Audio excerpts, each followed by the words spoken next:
एक बार की बात है। एक गांव में रामदास नाम का एक नेक और ईमानदार व्यक्ति रहता था। वह हमेशा जरूरतमंदों की मदद करता, सच्चाई के मार्ग पर चलता और किसी का बुरा नहीं चाहता। लेकिन फिर भी उसके जीवन में दुखों की भरमार थी।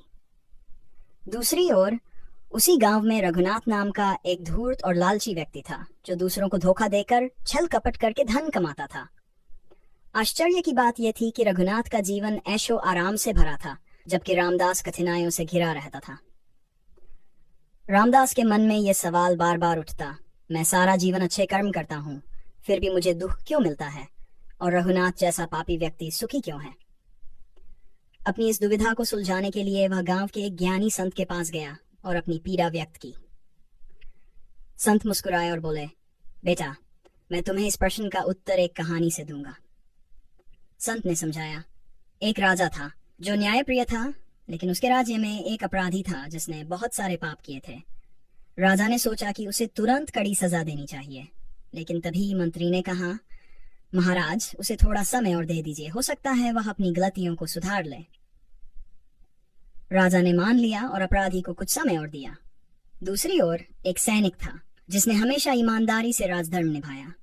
एक दिन युद्ध में वह घायल हो गया और उसकी मृत्यु हो गई। लोग सोचने लगे कि जिसने जीवन भर सेवा की उसे मृत्यु मिली, और जो अपराधी था उसे समय मिल गया।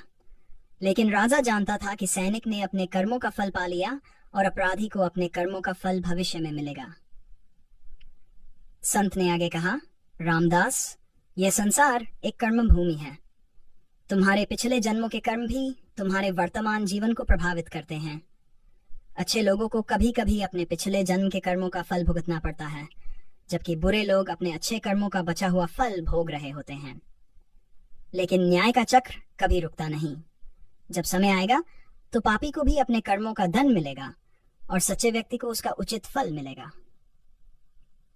रामदास को अब समझ आ गया कि ईश्वर का न्याय तुरंत नहीं होता, लेकिन अवश्य होता है। उसने धैर्य रखा और अपने कर्मों में विश्वास बनाए रखा। समय बीता, रघुनाथ के पाप बढ़ते गए और अंत में उसे एक बड़ी विपत्ति ने घेर लिया। दूसरी ओर रामदास की ईमानदारी और अच्छाई ने उसे सम्मान और समृद्धि दिलाई। सीख, कर्मों का फल अवश्य मिलता है, कभी जल्दी कभी देर से, लेकिन न्याय का चक्र अवश्य घूमता है।